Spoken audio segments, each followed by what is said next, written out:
now we do. And that's been true for the past, 20 years, and getting better with time. Heart attack, that was for heart attacks. For strokes, we're perhaps 10, 12 years behind that, but catching up rapidly, as the stroke and the heart attack tend to be similar in nature as to how we treat them. So we have heart attack centers, we have stroke centers, chest pain centers, trauma centers, and all of these are directed at trying to keep our population safe after the event, but treating, recognizing, and or preventing atrial fibrillation is my job to try to keep people safe before the event occurs. And we're pretty successful at that. As you mentioned, you've had atrial fibrillation, and as I said, people lead fairly normal lives. Would you say you're leading normal life with this? Our job is to take those things that we can't cure and make sure they don't interfere with what you want to do with your life. And if we can cure it, we will. We've got some very exciting new cures for it. And again, that's outside the scope of what we want to talk about tonight. That's about 15 minutes of your time. And now I'm just going to be the dartboard and let you throw things at me. What would you like to talk about? Can stress cause atrial fibrillation or bring it on? Well, that depends who you ask. Stress is an interesting concept. Nobody knows what it is. Everybody knows what it is. We all have it. None of us have it. It's the cause for just about every disease. It doesn't cause any disease. All depends upon your point of view. What we know is that stress is there are a lot of different kinds of stress. And I know which type you're talking about in general in terms of emotional stress, but we have to understand that for the most part, there are, that aspect of emotional stress is the end result of various types of environmental influences or attacks on our body, and those are the actual stress agents. So whether it's fear of dying, fear of illness, concern over money, concern over job, road rage, all of those things produce stress and a stress reaction. The problem that we have, and the answer to your question is, under all of those circumstances, by and large, the answer is no, it can't cause atrial fibrillation. In some people who are prone to atrial fibrillation, the adrenaline, if you will, so-called hormones of fight or flight, can make it easier for atrial fibrillation to occur if you've had it before.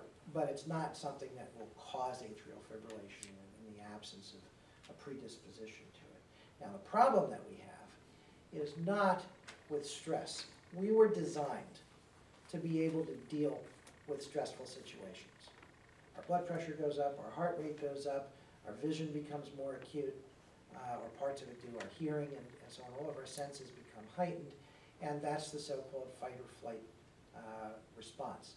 The problem occurs when we live day after day after day, unable to resolve whatever the outside stress agent is. And so our bodies are constantly turned on in this stressful type of reaction.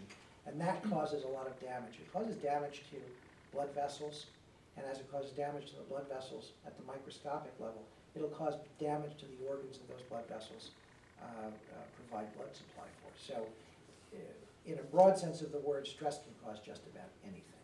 It can cause deterioration of the brain, it can cause kidney failure, it can cause liver failure, all of those things.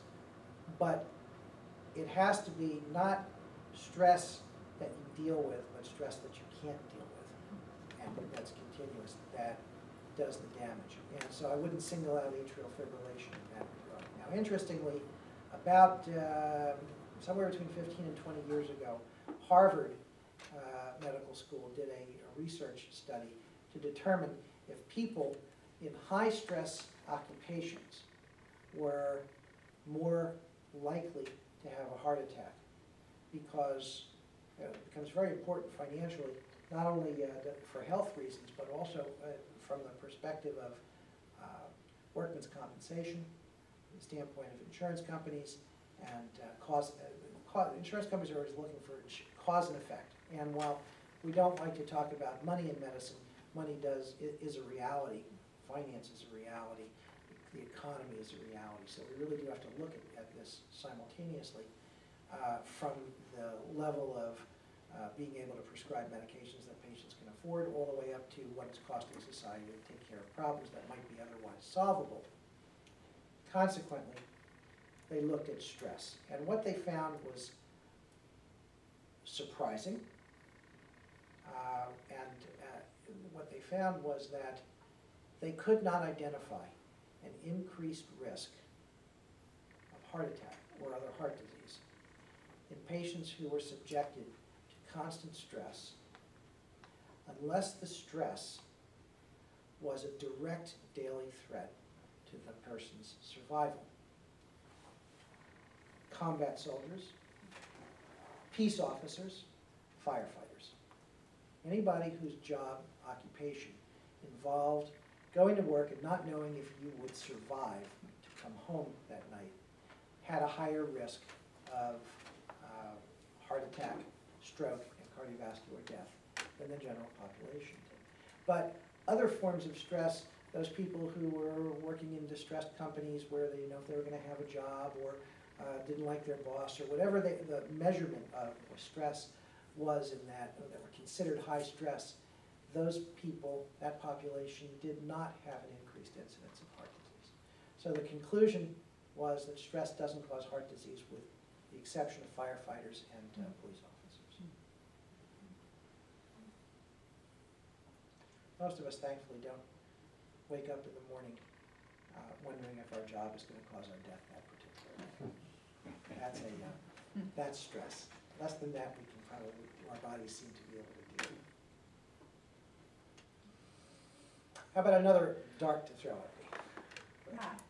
My husband had AFib, and then he was diagnosed with leaky heart valves, so he had those replaced up at Hillcrest, so he no longer has AFib.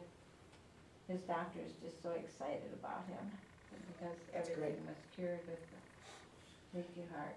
Atrial fibrillation can occur when there's something structurally wrong with the heart. It does occur in normal hearts too, but it occurs when there's structural abnormalities. One of the ways we deal with it is that if there is an abnormality and we can correct that abnormality, the heart may recover sufficiently not to want to have atrial fibrillation. We're starting to look at genetics in a therapeutic way. The past many years, 20, 30, 50 years, as far as genetics goes, we were trying to recognize genetic predispositions for screening. But we're only just starting recently to think, and whether we're thinking right or wrong, I don't know. I'm not making a moral observation, but to think that somehow we may get to the point where we can correct genetic abnormalities. Now, it's not likely that we're going to correct a birth defect in somebody who's already 40 or 50 years old. But the question is, can we, during younger development, alter the genes of a person in a way so as to eradicate an abnormality? And then the bigger question is, should we? Because I don't know if we've developed the wisdom yet to know what all the ramifications are playing around with genes, because you have to understand that you may correct it in that person, but after that, especially if we're talking about young people, whatever we've corrected, the new genetic code that we've corrected them to can be passed on to the next generation. So if we did something wrong and we've created some unusual genetic or genome, as we call it, the code, it's not just that person who is going to have the consequences to it. It may be many generations. And we don't know that the genome won't be amplified down the road so that it's even more expressed as time goes by. So it's a very, very difficult subject to get into. For the time being, I simply tell my patients, unfortunately, we can't select who our parents were. And that's probably the smartest way to deal with it right now. Obviously, if we have some, I have patients that come in, they have had 4 consecutive generations of heart disease before age 60, and they're 55, and they ask me, what's the likelihood? I don't think you need to be a geneticist to answer their question. But then again, there are people who come in and say they've gone through 3 generations of consecutive premature heart disease, and yet here they are 20 years older than anybody 3 generations going back, in the family, they don't have any heart disease. So genetics isn't the only answer. The environment is a very, very big part of it. And unfortunately, our environment here is probably, right, not here, but our environment in civilized Western culture is not conducive to preventing some of these problems. The other thing that's been said, and I just heard, I don't like to try to mix religion and science. We always get into trouble when we do that. But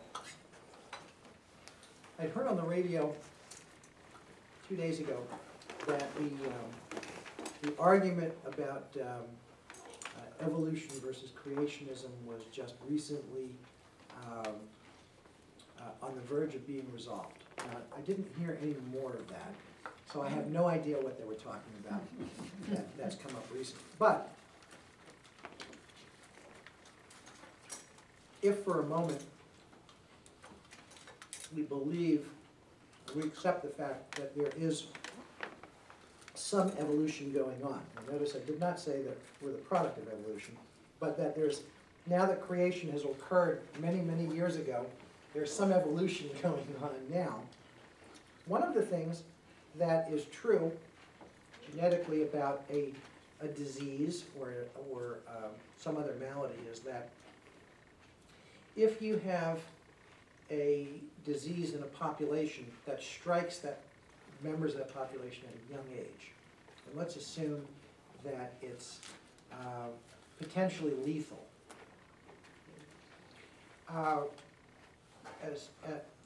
While you lose some of your young individuals in that population, if there's a genetic or evolutionary drift associated with the disease, you start eliminating all those people who are susceptible to it before they reach the age of reproduction. So over a long period of time, that population of people will eventually become immune to the disease because it favors the survival of those people who are blessed, if you will, with having the genetics that makes them resistant to the disease. That's never going to happen for heart disease.